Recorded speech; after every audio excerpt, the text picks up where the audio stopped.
ನೋಡಿ, ಶುಭಾಂಶು ಶುಕ್ಲಾ ಅವರ ಜೊತೆಯಲ್ಲಿ ಟಿಬೋರ್ ಕಾಪು, ಸ್ಲಾವೋಸ್ ಉಜಾನ್ಸ್ಕಿ, ವಿಷನ್ ಮೂವರ ತಂಡ ಇವರ ಜೊತೆಯಲ್ಲಿ ತೆರಳಿತ್ತು. ಈಗ ಕ್ಯಾಪ್ಸಲ್ ಅನ್ನ ಅಲ್ಲಿ ತಂದು ಇಡ್ತಾ ಇರುವಂತಹ ದೃಶ್ಯವನ್ನ ಈಗ ನಾವು ಗಮನಿಸ್ತಾ ಇದ್ವಿ. ಒಂದಷ್ಟು ವಿಚಾರಗಳಿತ್ತು. ಒಂದು ಕಡೆ ನಮ್ಮೊಂದಿಗೆ ಇಬ್ರು ಸೈಂಟಿಸ್ಟ್ಗಳಿದ್ದಾರೆ. ಒಂದು ಕಡೆ ಕೃಷ್ಣಮೂರ್ತಿ ಸರ್, ಮತ್ತೊಂದು ಕಡೆ ಬಿಂದಗಿ ಸರ್ ಇದ್ದಾರೆ. ಬಿಂದಗಿ ಸರ್, ಈಗ ನನಗೆ ಒಂದು ಡೌಟ್ ಬಂದಿದ್ದು, ಇದು ನಮ್ಗೆ ಯಾವ ತರ ಕಂಡು ಬರ್ತಾ ಇದೆ ಅಂತಾರೆ, ನಾವು ಲಾಸ್ಟ್ ಟೈಮ್ ಕೂಡ ಕುತ್ಕೊಂಡು ಮಾತಾಡ್ತಾ ಇದ್ವಿ, ಯಾವಾಗ ಸುನೀತಾ ವಿಲಿಯಮ್ಸ್ ತಂಡವು ಕೂಡ ಇದೇ ರೀತಿಯಾಗಿ ಆಗಮಿಸಿತ್ತು. ಅದು ಡೇ ಟೈಮ್ ಇತ್ತು, ಹಾಗಾಗಿ ಅದೆಲ್ಲವೂ ಕೂಡ ನಮ್ಗೆ ಕಾಣಿಸ್ತದೆ. ಸ್ವಲ್ಪ ಅಲ್ಕತ್ಲಿದೆ ಅದು ನೈಟ್ ಟೈಮ್ ಅಲ್ಲಿ. ಅದಕ್ಕೂ ಇದಕ್ಕೂ ಏನ್ ವ್ಯತ್ಯಾಸ? ಒಂದೇನಂದ್ರೆ, ಸುನೀತಾ ವಿಲಿಯಮ್ಸ್ ಸುಮಾರು 9 ತಿಂಗಳು ಅಂತರಿಕ್ಷದಲ್ಲಿ ಕಳೆದಿದ್ರು ಅವರು. ಅದು because of some problem, technical problems ಇಂದ ಕಳೆದ್ರು. ಬಟ್ ಏನೇ ಕಾರಣ ಇರಲಿ, ಬಟ್ ಅವರು 9 ತಿಂಗಳು ಕಳೆದಿದ್ರಿಂದ ಅವರ ದೈಹಿಕವಾಗಿ ಮಾನಸಿಕವಾಗಿ ಸುಮಾರು ಪರಿಣಾಮ ಆಗಿತ್ತು. ಇಲ್ಲಿ ನಮ್ಮ ಶುಭಾಂಶು ಶುಕ್ಲಾ ಅವರ ಟೀಮು ಕೇವಲ 18 ದಿವಸ ಮಾತ್ರ ಕಳೆದಿರೋದ್ರಿಂದ ಹೀಗಾಗಿ ಇದೊಂದು ಶಾರ್ಟ್ ಮಿಷನ್, ಅವರಿಗೆ ಅಷ್ಟೊಂದು ಪರಿಣಾಮ ಆಗಿರೋದಿಲ್ಲ. ಹೀಗಾಗಿ ಇದರಿಂದ ಏನಾಗುತ್ತೆ ಅಂದ್ರೆ ಇವ್ರ ರಿಹ್ಯಾಬಿಲಿಟೇಷನ್ ಬೇಗ ಆಗುತ್ತೆ. ಫಾರ್ ಎಕ್ಸಾಂಪಲ್, ಇವ್ರನ್ನ ಈಗ ಒಂದು ಪುನಶ್ಚೇತನ ಶಿಬಿರಕ್ಕೆ ಕರ್ಕೊಂಡು ಹೋದ್ಮೇಲೆ ಅವರಿಗೆ ಹಂತ ಹಂತವಾಗಿ ಟ್ರೈನಿಂಗ್ ಕೊಡ್ತಾರೆ, ರಿಹ್ಯಾಬಿಲಿಟೇಷನ್. ಅದಕ್ಕೆ ಅದು ಹಂತ ಹಂತವಾಗಿ ಅವರಿಗೆ ಟ್ರೈನಿಂಗ್ ಕೊಟ್ಟು ಅವರಿಗೆ ಬ್ಯಾಕ್ ಟು ನಾರ್ಮಲ್. ಈಗ 90 ದಿನಕ್ಕೂ 18 ದಿನಕ್ಕೂ ಅಜಗಜಾಂತರ ವ್ಯತ್ಯಾಸ ಇದೆ. 9 ತಿಂಗಳು ಅವ್ರು 9 ತಿಂಗಳು 9 ತಿಂಗಳು, ಇವರು 18 ದಿನ. ಹೌದು, 443 ಗಂಟೆ. ಹೌದು ಸರ್, ಈಗ ಅವರ ಮನಸ್ಥಿತಿಗೂ ಇವರ ಮನಸ್ಥಿತಿಗೂ ಏನಿರುತ್ತೆ ವ್ಯತ್ಯಾಸಗಳು? ಈಗ ಸರ್ ಹೇಳ್ತಾ ಇದ್ರು, ಬಿಂದಗಿ ಸರ್, ಅಜಗಜಾಂತರ ಇರುತ್ತೆ ಅಂತೇಳಿ, ಅವರ ದೇಹದಲ್ಲಿ ಒಂದಷ್ಟು ವ್ಯತ್ಯಾಸಗಳಿರುತ್ತೆ ಅಂತೇಳಿ.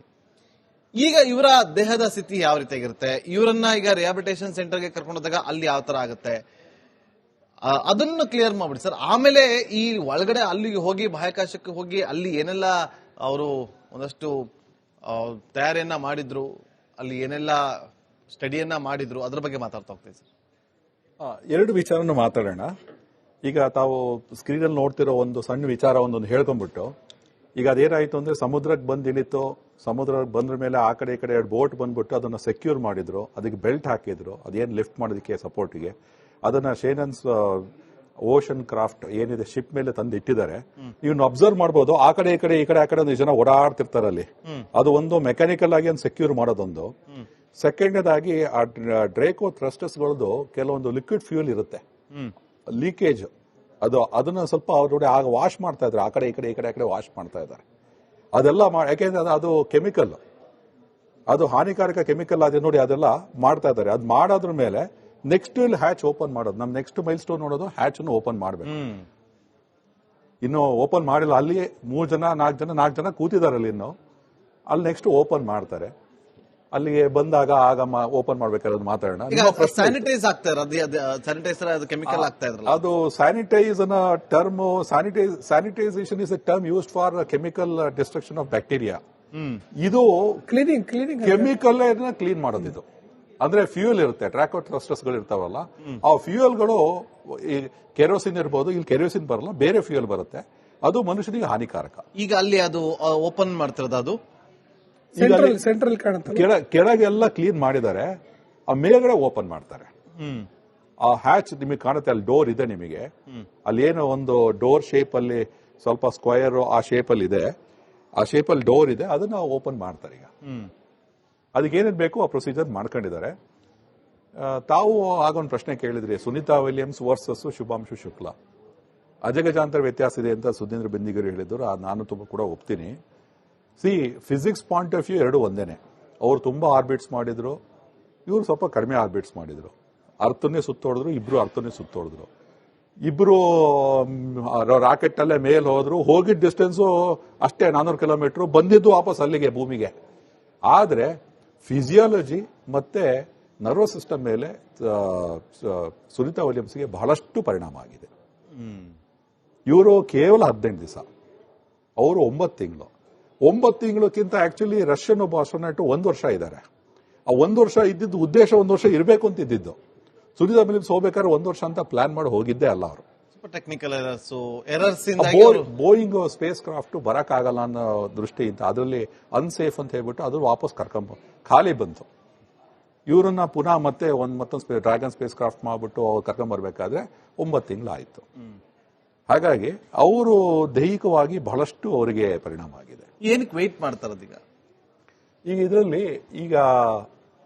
ಅಲ್ಲಿ ಮೆಕ್ಯಾನಿಕಲ್ ಆಗಿ ಸೆಕ್ಯೂರ್ ಆಗಿದೆ ಅಂತ ಒಂದು ಚೆಕ್, ಎರಡನೇ ಸ್ಯಾನಿಟೈಸೇಷನ್ ಒಂದು ಚೆಕ್, ಅದೇ ಕೆಮಿಕಲ್, ಅವೆರಡು ಮುಖ್ಯ ಆದ್ರ ಮೇಲೆ ಈಗ ಮತ್ತೆ ಒಂದು ಪ್ರೊಸೀಜರ್ ಇದೆ, ಒಂದು ಸಣ್ಣ ಪ್ರೊಸೀಜರ್ ಇದೆ.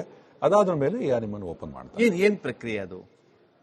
ಇಲ್ಲಿ ಏನಾಗಿದೆ ಅಂದ್ರೆ ಈಗ ನಾಸಾದಿಂದ ಅವರಿಗೆ ಒಂದು ಕ್ಲಿಯರೆನ್ಸ್ ಬೇಕು. ಇಲ್ಲಿ ಅವರು ಡೋರ್ ಓಪನ್ ಮಾಡೋರಿಗೆ ಬಹಳಷ್ಟು ವಿಚಾರಗಳನ್ನ ಯಾರು ಬಿಟ್ಕೊಡಲ್ಲ, ಹೇಳೋದಿಲ್ಲ. ನಾನು ಪ್ರಶ್ನೆ ಮಾಡೋಗೂ ಇಲ್ಲ. ಅದು ನಾವು ಕಳಿಸಿರೋ ವ್ಯಕ್ತಿನ ಯಾಕೆ ಆ ಶಿಪ್ ಅಲ್ಲಿ ಕಳಿಸಿದ್ವಿ ಅಂತಂದ್ರೆ ಅವೆಲ್ಲ ಪತ್ತೆ ಮಾಡ್ಕೊಂಡ್ ಬರ್ಲಿ, ಒಂದು ತಿಳುವಳಿಕೆ ಅಧ್ಯಯನವನ್ನ ಮಾಡ್ಕೊಂಡು ಬಂದಿದ್ದಾರೆ, ಮಾಡಿದ್ದಾರೆ. ನಾಸಾದವರು ಬಿಟ್ಕೊಡಲ್ಲ. ಏನೇನು ಅಧ್ಯಯನ ಮಾಡಿದ್ದಾರೆ ಅಂತೇಳಿ ಅಲ್ಲ, ಅದು ಬಿಟ್ಕೊಡೋದಿಲ್ಲ. ಯಾಕೆ ಅಷ್ಟು ಗೌಪ್ಯತೆಯನ್ನ ಕಾಪಾಡಲೇಬೇಕಾದಂತ ಅನಿವಾರ್ಯತೆ ಯಾವ ಕಾರಣಕ್ಕೋಸ್ಕರ? There are 2 aspects to what you talking. ಒಂದು ರಿಸರ್ಚ್, ಒಂದು ಆಪರೇಷನ್. ರಿಸರ್ಚ್ ನ ಬಿಟ್ಕೊಡ್ತಾರೆ, ಆಪರೇಷನ್ ವೈಸ್ ಬಿಟ್ಕೊಡಲ್ಲ.